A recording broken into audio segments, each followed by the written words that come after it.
அனைவருக்கும் வணக்கம். நாம் உயிர் வாழ மிக மிக அத்தியாவசியமான ஒன்று தான் உணவு. அப்படிப்பட்ட உணவை நாம் எவ்வளோ பேர் உற்பத்தி செய்கிறோம் அப்படின்னு பார்க்கலாமா?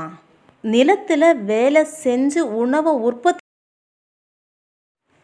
ஒரு வீட்டு தோட்டமோ இல்லை மாடித்தோட்டமோ வச்சு காய்கறிகளை உற்பத்தி செய்கிறவங்கள என்னென்னு சொல்கிறது?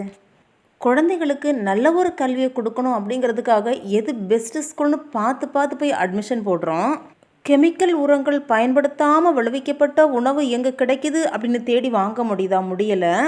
எல்லா உணவு வகைகளையும் ஒருத்தங்களை உற்பத்தி பண்ண முடியாது. ஆனாலும் நம்மால் முடிஞ்ச ஏதோ கொஞ்சம் நம்ம எல்லாராலையும் உற்பத்தி பண்ண முடியும். நம்ம வீடு எவ்வளோ பெருசு, இடம் எவ்வளோ பெருசு அதை பொறுத்தது கிடையாது தோட்டம். நம்ம மனசு எவ்வளோ பெருசு அப்படிங்கிறத பொறுத்து தான்.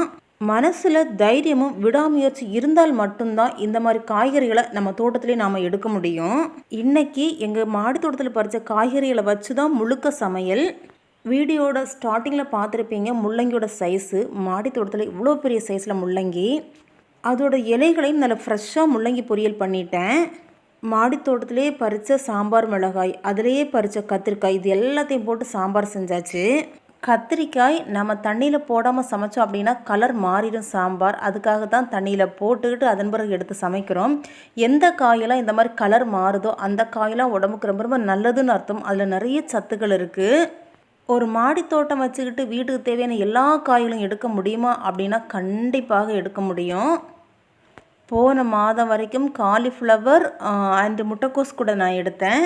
சீசன் பார்த்து பயிரிட்டோன்னா ரொட்டேஷன் பேஸில் எல்லா காய்களும் நம்ம பயிரிட முடியும். எவ்வளோ பாகற்காய் பாருங்கள். எனக்கு மட்டும் இல்லை, என்னை சுற்றி இருக்கவங்களுக்கு என்னால் கொடுக்க முடியுது. கொடிய வரையில் இன்னும் கொஞ்சம் காய்கள் இருக்குது. அடுத்த மாதம் கண்டிப்பாக காய்க்காது. வெயில் காலத்தில் கொடிய வரை காய்க்காது. கடையில் பெரும்பாலும் அவரைக்காய் வாடி வதங்கி தான் கிடைக்கும். ஆனால் வீட்டு தோட்டத்திலேருந்து எடுத்து சமைக்கும்போது அந்த காய் இவ்வளோ ஃப்ரெஷ்ஷாக இருக்கும் பாருங்கள். மார்க்கெட்டில் அரிதாக கிடைக்கக்கூடிய பாகற்காய் இது, மிதிப்பாகல். ரொம்ப கசப்பாக இருக்குது, பாகற்காய் வேண்டான்னு சொல்லக்கூடிய குழந்தை கூட இந்த பாகற்காயை கண்டிப்பாக சாப்பிடுவாங்க. லைட்டாக கசப்பு தான் இருக்கும், நல்ல சுவையாக இருக்கும். போன மாதம் ஒரு 5 கிலோ தக்காளி கிட்ட எடுத்தேன். இப்போவும் பார்த்தீங்கன்னா தக்காளி கொஞ்சம் இருக்குது. கத்திரிக்காய் இருக்குது. இது பிளாக் பியூட்டி கத்திரிக்காய். இன்னும் ஒரு செடியில் பிளாக் பியூட்டி கத்திரிக்காய் இருக்குது. கத்திரிக்காய் செடி ஒரு 2 இல்லை 3 இருந்தாலே போதும். நம்ம கடையில் கத்திரிக்காயே வாங்க வேண்டாம், கத்திரிக்காய் கிடச்சிக்கிட்டே இருக்கும் நமக்கு. காய்கறி கம்போஸ்ட் போட்ட உரத்துலேருந்து முளைச்சி இந்த தக்காளி காய்ச்சிருக்கு. சோப்பு தண்டு கீரை பாருங்களேன் எவ்வளோ அழகு அப்படின்னு. இதுதான் சாம்பார் மிளகாய் செடி. இதில் நிறைய பூக்களும் காய்களும் வந்திருக்கு. இது மாடி தோட்டத்தில் இருக்கக்கூடிய முள்ளங்கி. பெரும்பாலான நாட்கள் என் தோட்டத்து காயே என் வீட்டு உணவு.